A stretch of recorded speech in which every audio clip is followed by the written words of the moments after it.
marami po tayong mga bago ngayon. We would like to invite you dito po sa unahan para maipag-pray po namin kayo. No? So, we would like to invite ating mga kapatid. Come, please. Bro. Yung mga first time po na naka-attend.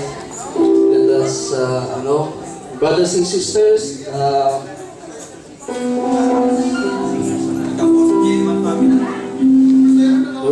we would like to really express our sincerest welcome. Amin po. Sabihin ko lang po sa ito.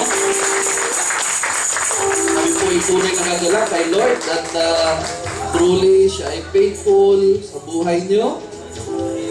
And really, ito po ang tunay na katuparan ng inyong mga panalangin. So, He is listening to your prayers. He heard your prayers, mga kapatid. So, bago po namin sana kayo pag-pray, gusto po sana namin kayo imbitahan na sumunod muna sa aming panalangin. Para, dito po tayo. Ito may hiyak. Kasali. So, kukuhalin ko po muna ang pangalan niya. Ano po pangalan nila? Mark po. Mark. Wilbur. KG. KG, sir. KG. Hindi ka KJ Han. KG ka na yan. Troy. Troy. Alex. Jerry. Mike.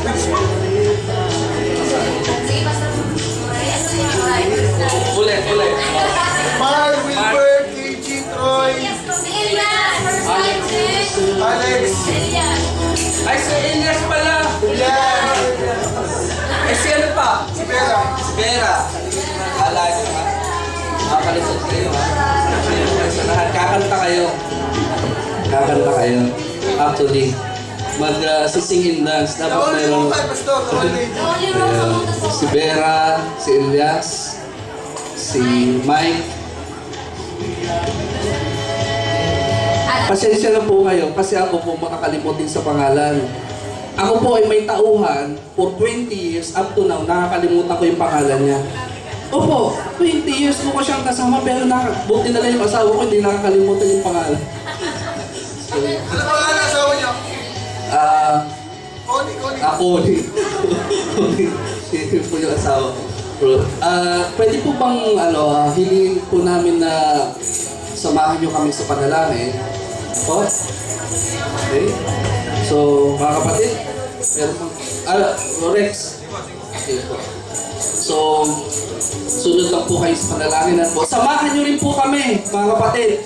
Tulungan po natin sila.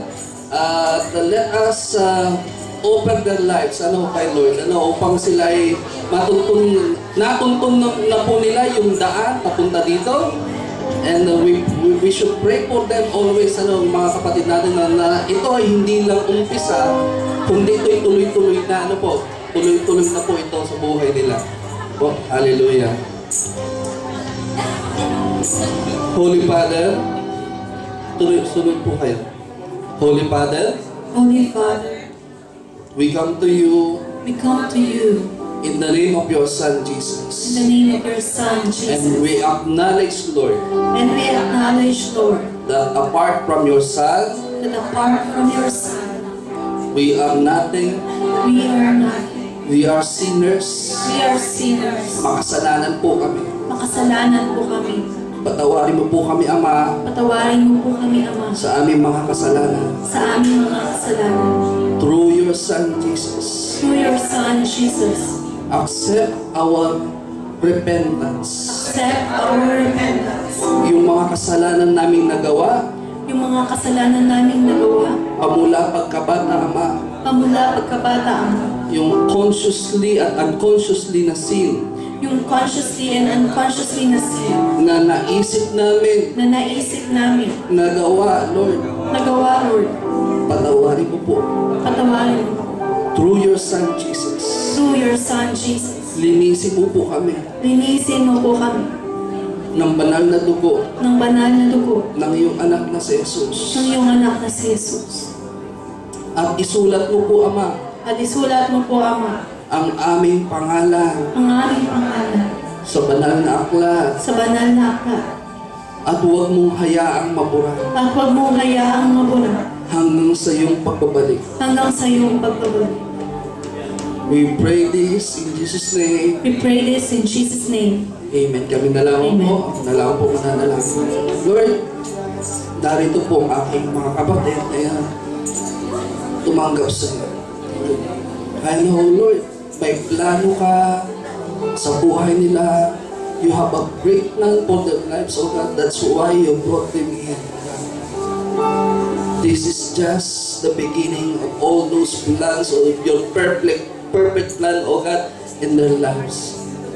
Umpisa pa lang. You want to bless them. You want to uplift them. You want to release them from their bondage, Lord. That's why you brought them here. At alam ko, Lord, may gagawin kang himala sa buhay ng bawat isang taong narito sa aming harapan.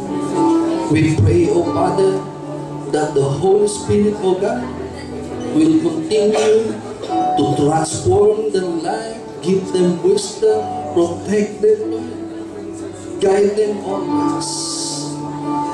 Babantayan po sila sa iyong mga anghel, sa kanilang trabaho, sa kanilang pakikisalamuha. Lord, huwag mong hayaan sila ay mapulit-pulit sa kasalanan. Ama, we surrender their life to you, Lord. And we ask, O God, for you to give them joy upang maranasan nila ng tunay ang relasyon sa iyo, Ama. We surrender to you their lives, every breath of their lives, O God. Bawat hininga nila, sa iyo namin inaalay. In Jesus' name is we pray. Amen.